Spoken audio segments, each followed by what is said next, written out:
to second grade language class.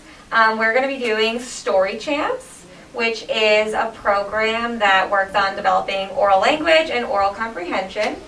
And I'm going to read a story, and you guys are going to be doing our gestures, right? That each symbol has a gesture, and then we're going to retell our story. So let's do our symbols. Let's go over these. So you're going to say the name out loud and do the gesture. Okay. Okay, ready? Character. Problem. Feelings. Action. Ending. Nicely done. Okay, last weekend, Kim was watching for her grandma out the window of the front room. Her grandma was running late because there was a bad storm. Kim was sad because she wanted to see her grandma. Then, Kim called her grandma to ask when she was coming. Her grandma said, "I'll be there soon." When the rain stopped, Kim's grandma finally got to her house. Nice job, guys. I saw all the gestures. Nicely done. Today for language, we're going to start reading a story that is all about perspectives. We've been talking about that word perspectives throughout this year. And this story that we're going to start today is all about two different perspectives. So I'm going to be checking in with you about whose perspective we're learning the story from. So this book is also going to be something that we're going to do a project with. So my challenge to you is, can you figure out what our project might be? And we're going to remember to raise those hands. But this story is called The Snow Globe Family. I know it. And we're going to learn a little bit. We're going to take a quick picture walk, and I'm going to ask you to raise your hand and share with me about what you think is going to happen in this story. George, what do you notice? I noticed that they're sledding. Ooh, where are they sledding? Oh yeah, and I noticed below we. Yeah, it does say wee. Where are they, George? Blue in a snow globe. In the snow globe. Andrew?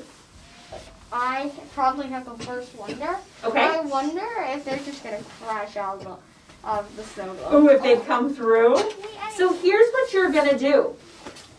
In a moment, you're going to travel to your desk. Or you can choose a different work spot that works for you. But you are going to draw the setting in puzzle piece 1, where the story happens. In number 2, you're going to draw the main characters. Number 1 is setting. And number 2 is character.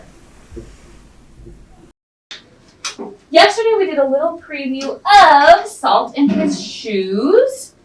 This is a book about, anybody remember this book is about? What? Michael Jordan, I agree.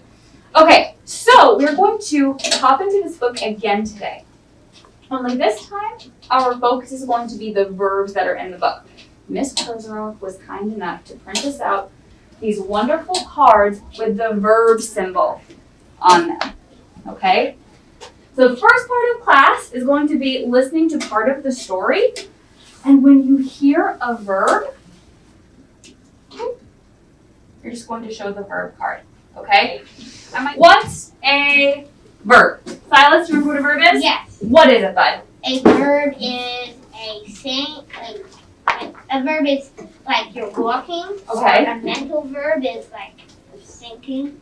Beautiful. Thank you for giving us 2 different examples, one for a physical verb and one for a mental verb. When you hear a verb, you can show the card. Of course, there might be some verbs that you miss. That's okay. Does that make sense? Okay. Salt in his shoes. Michael loved to play basketball. Every Saturday, he followed his older brothers Larry and Ronnie to the park, hoping they would let him play. Hadley, what do you notice? Followed. Anybody else hear a different? Oh, Audrey agrees. Miss Sari-Sarraf agrees. Riley agrees. Silas, did you hear a different verb? No. Okay, let's keep going. And if one of the guys who usually played didn't show, Ronnie and Larry always let Michael play. But there was one problem. His name was Mark, and he was the tallest boy on the court.